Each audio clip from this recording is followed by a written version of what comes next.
Hey guys, welcome back to my channel. Today I'm going to be sharing with you another family favorite meal. It is our pineapple chicken rice bowls. So the first thing you want to do, you can see kind of over to the side, I have an onion and butter sauteing in the pan.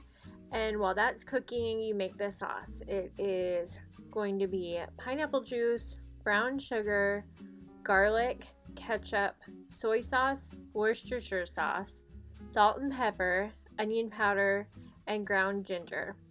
That might sound like a lot of ingredients, but I think most of them are pantry staples, besides maybe the pineapple juice, but everything else you more than likely already have on hand.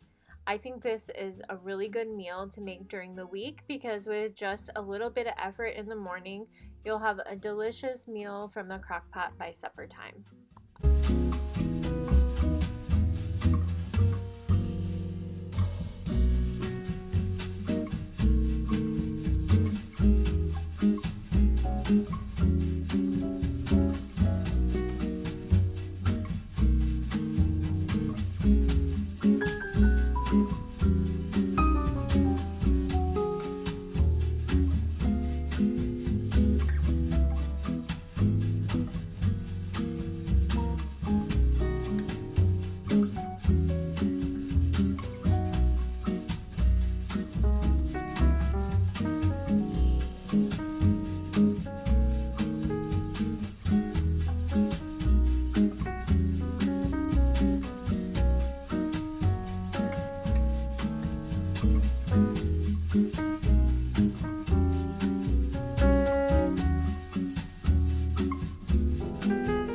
Once the onions are sauteed, you are going to add 1/4 of a cup of flour to the pan and stir it around.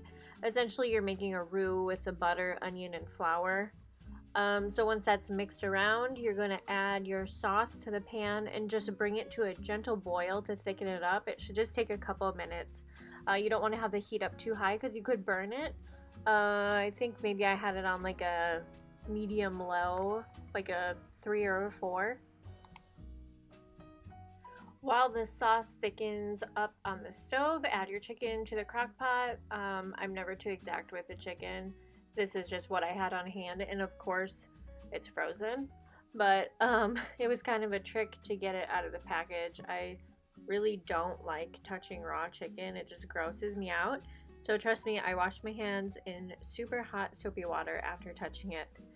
Once your chicken is in the crock pot and the sauce is nice and thickened up, pour the sauce over the chicken and turn your crock pot on low for about 7 to 8 hours.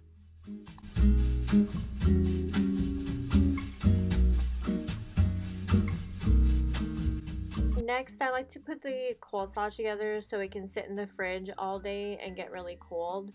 You obviously don't have to do that, but you could make it like right before you eat, but I just like to put it in the fridge so it can get really cold.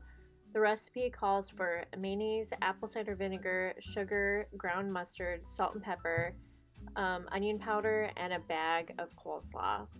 I used mayonnaise and Miracle Whip because I had both of them in the fridge and I wanted to use up the mayonnaise, and then I just topped it off with the Miracle Whip, but you can do any kind of combination if you like just mayonnaise or just Miracle Whip.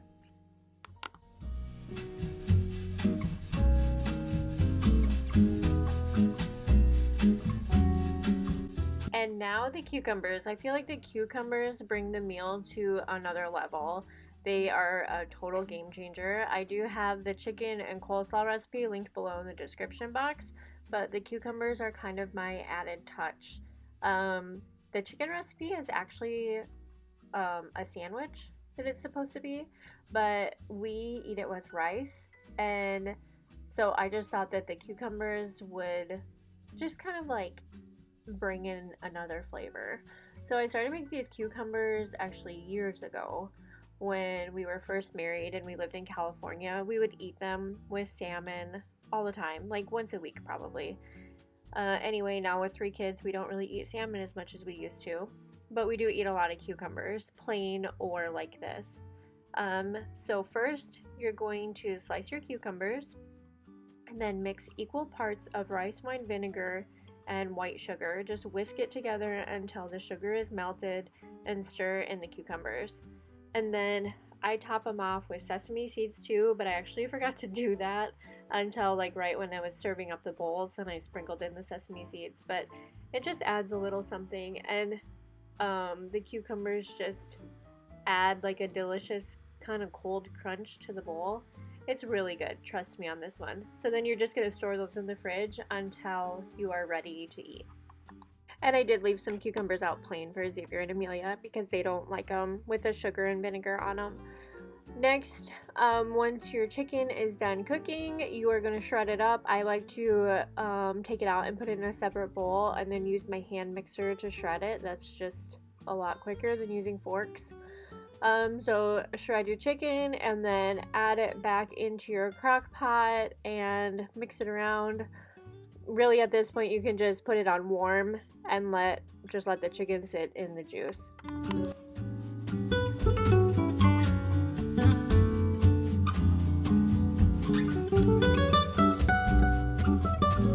And now your supper is ready. You can eat this as either sandwiches or a bowl. We like to eat it with coconut rice. So I made up some rice with coconut milk and assembled the bowls. You want to put some rice in the bottom and then add your meat, coleslaw, and cucumbers. I truly hope that you try this recipe. It's really good, and it's really good leftover too. You could even just like make the chicken and then freeze it for like a future freezer meal. So thank you for watching, and I hope you subscribe and stick around for the next video. Bye.